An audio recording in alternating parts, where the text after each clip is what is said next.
Welcome to the Mind is Psychic, where we talk music, addiction, comedy, culture. If you like this content, please leave feedback and subscribe. Let's get into it. On this episode, I want to discuss addiction and homelessness. And what I mean by that is the correlation between the two. Now, in Tucson, where I currently reside, there are a plethora of homeless. They are all over the place, except the rich areas. And even then, some of them try to panhandle, which, hey, I don't have anything against that. I don't have anything against them being homeless. Shit happens and we try to get through it, right? So with that, I want to get into kind of a deeper discussion around, yes, you're in active addiction as well as being homeless. You know, why? What is the correlation between the two? Well, a lot of times, and honestly, happens more than not, is the simplest fact of somebody gets hurt, they go to the doctor, and then all of a sudden they're prescribed by their physician an opioid or a Percocet, anything like that, any controlled substance, which is addictive. And then they get addicted. Even if they take the correct dose, the correct time, for the correct duration of the prescription, and because it's a hugely addictive medicine, these medicines, they get hooked on them. I mean, patients get hooked on them. Then it just goes further and further down the rabbit hole from there.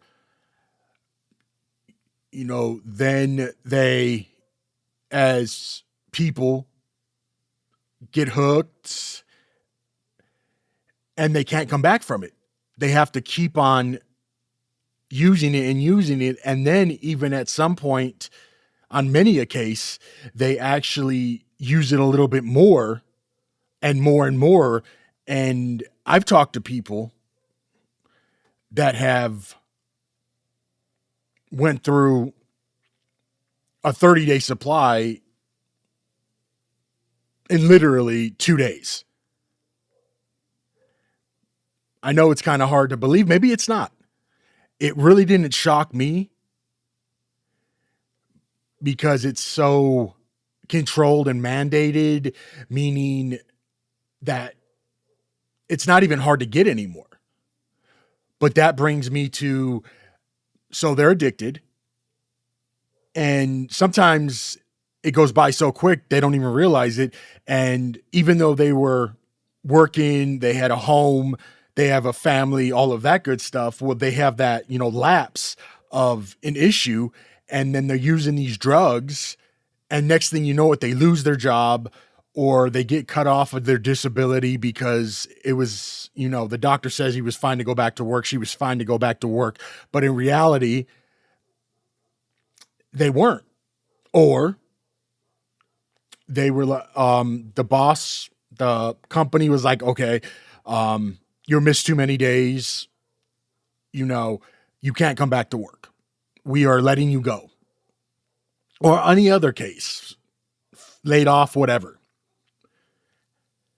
So then the person goes even down a farther rabbit hole.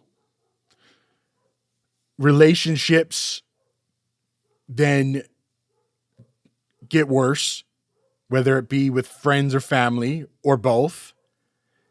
Then from there, they basically lose everything. They're usually given a ultimatum, but in many cases, they aren't able to cut it off because it's such an addictive, potent medication and class that it's meant for you to become addicted. It's harsh. It's very harsh. This relates back to the, you know, late 90s, early 2000s with the Sackler family who came up with Oxycontin, Vicodin stuff, you know, all of those type of drugs. And for years and years, they were like, oh, it's not addictive at all. You can take as much as you want. Well, we find out after doing research,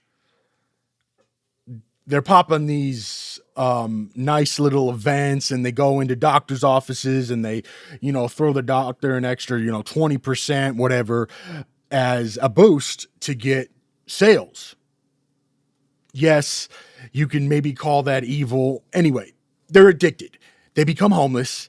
And the fact is, then they start doing amoral things, unmoral. They start to steal just to get that high. They start, and even at this point, they could have already been, you know, couch surfing or going to shelters of some sort. Well, number one, that's not your family's house, the friends, nor is it the shelter. So of course you're going to be out of your realm, but it's still better than sleeping on the street. Well, you get to that point, you keep on using drugs, and now in the last many a years, people are now taking these substances and they're buying them off the street because their doctors aren't prescribing them, because when they were going to the doctor, most likely they'd be drug tested to make sure that the amount of drug is properly in their system, because usually that's how they get refills. At least that was the case when my mom was on fentanyl patch because of her back pain. Now, I still talk to people and it's still pretty much the same thing of the, if you do it, the going to the doctor, not saying it is, I guess, the best way because it's a prescription, but nowadays everything can just be just bought. And then at least when you're buying it from, or you're getting it from a pharmacy, it's the real stuff. But when you're homeless and you have nothing, more times than not, even though you qualify for Medicaid or any something like that, people don't usually follow through on it, or they get it for so long and then your doctor will only prescribe for so long. And then they're like, okay, we're not touching this anymore. Then you get it from the streets. And now with the streets and the drugs in this time, it's fentanyl. People are lacing everything with fentanyl. I don't care if it's meth. I don't care if it's oxy. I don't care if it's Valium. I don't care if it's perks. Everything, even Molly, everything, even the weed is laced. And it's coming from China. It's coming from Mexico. It's even coming in from Canada.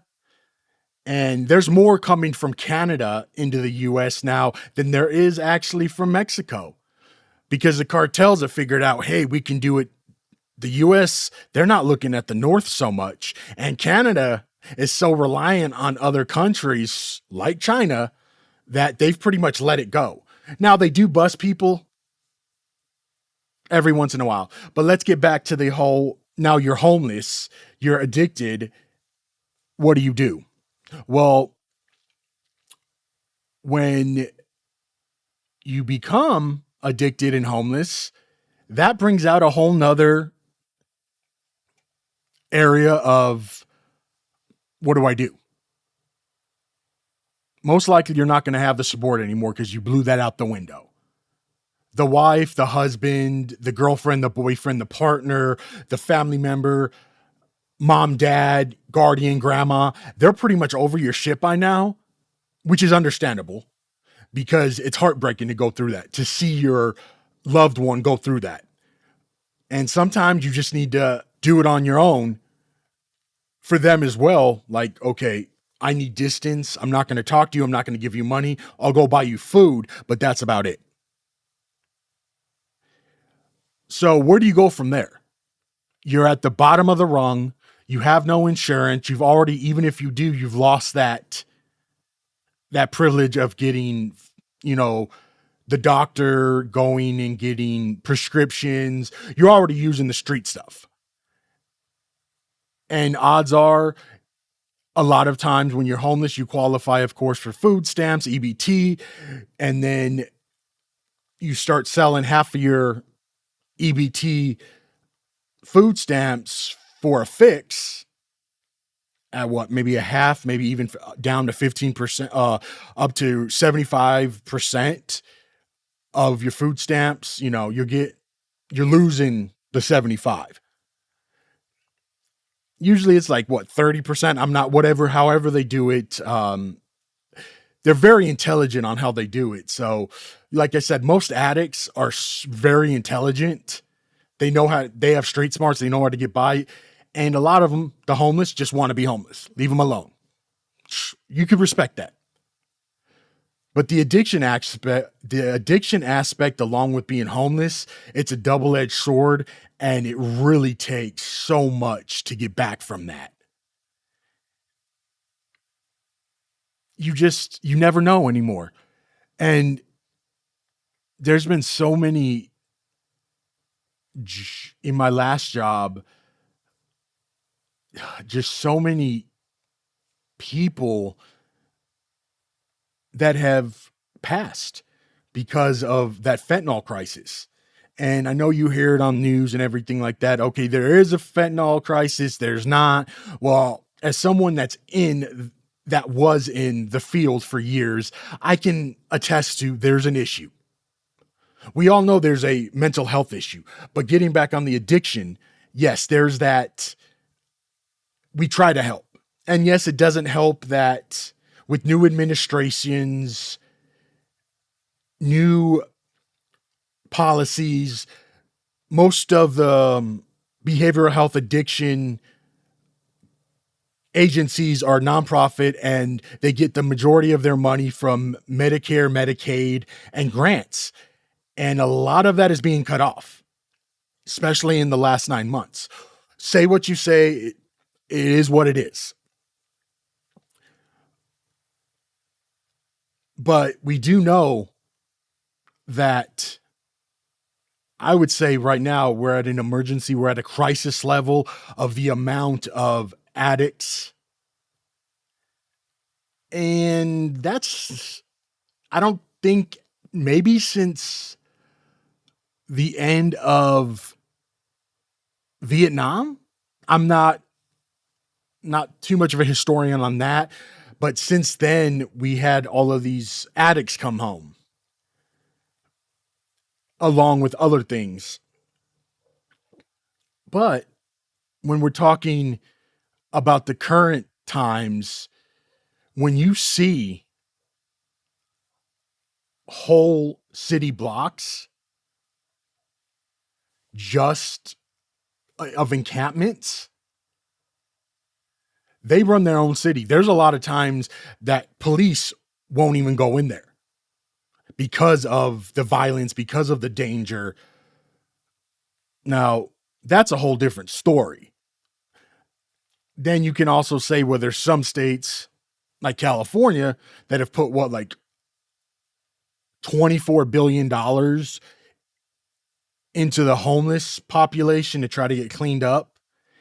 And they can't account for 90% of it or something. And it's even gotten worse. So with the addiction and the homelessness, it only makes it that much worse.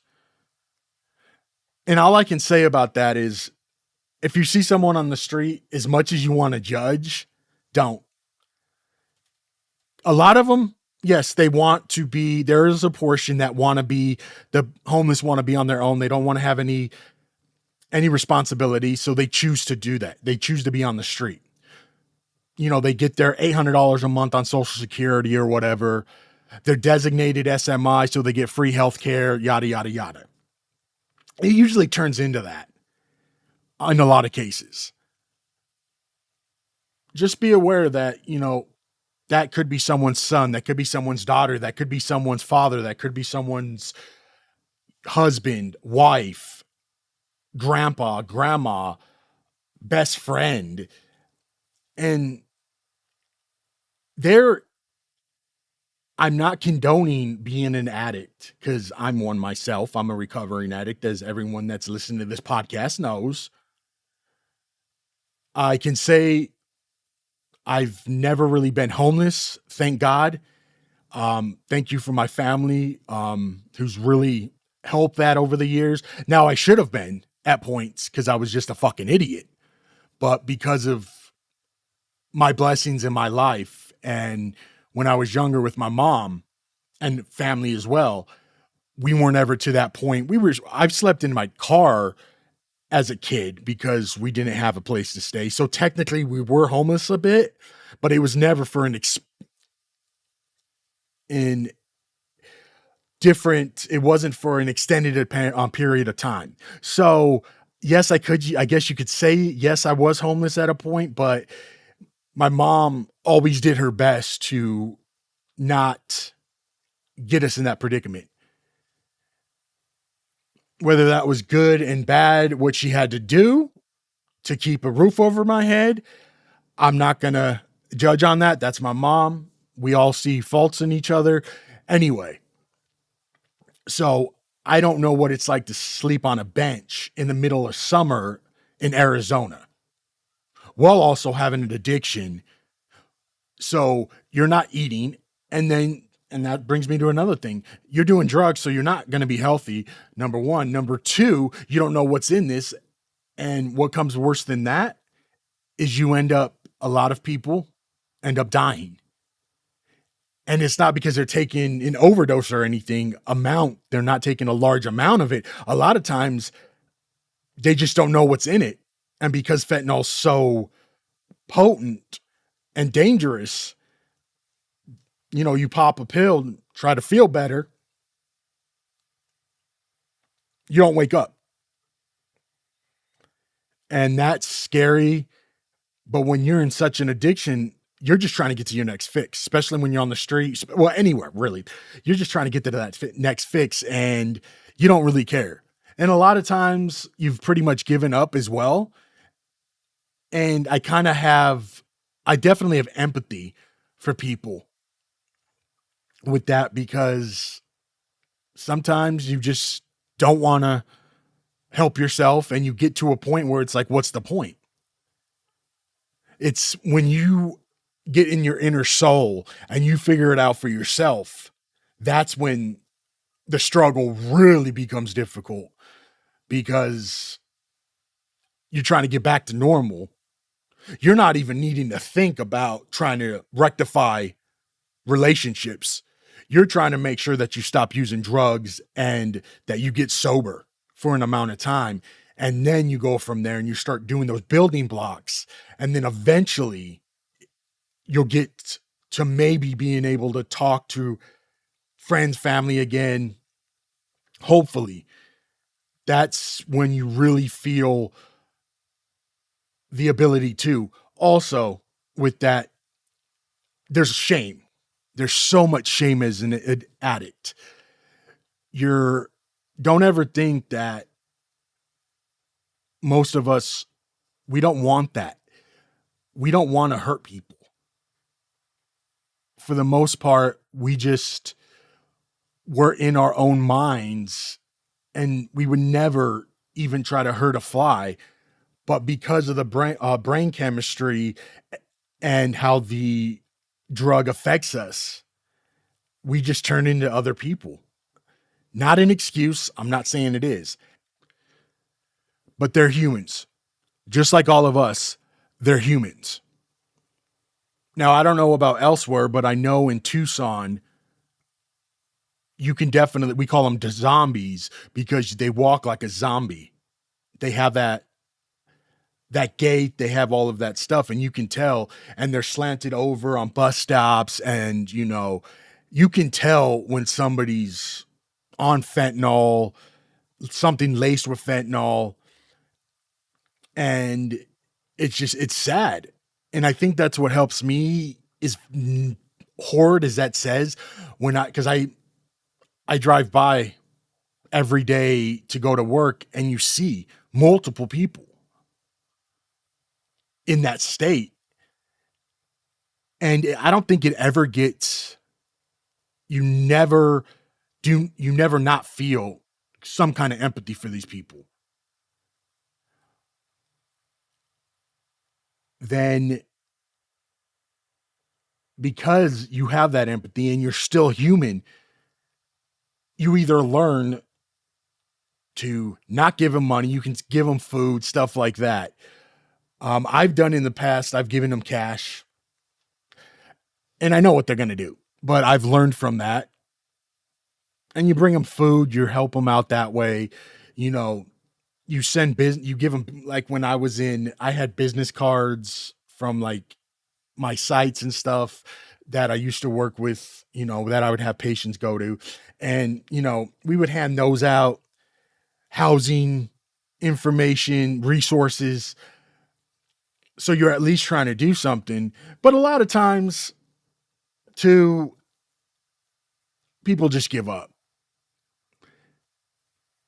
And when you see somebody like that, just walking around all zombified, or they're talking to themselves along with that, and they're punching in the air, or they're punching other people and there's mass fights, just know you don't want to be in that situation. And I don't think you'd want any of your people to be in that environment as well. So with that being said, I just want you to think and ask yourself, what's the deal here? How can we fix this? Because it is not being fixed. It's just escalating, and it's scary. So with that being said, y'all, I'm out. Thank you for tuning in. Please subscribe and leave a comment. You can hear me on all major platforms and socials under the Mind of Psychic podcast. See you next time.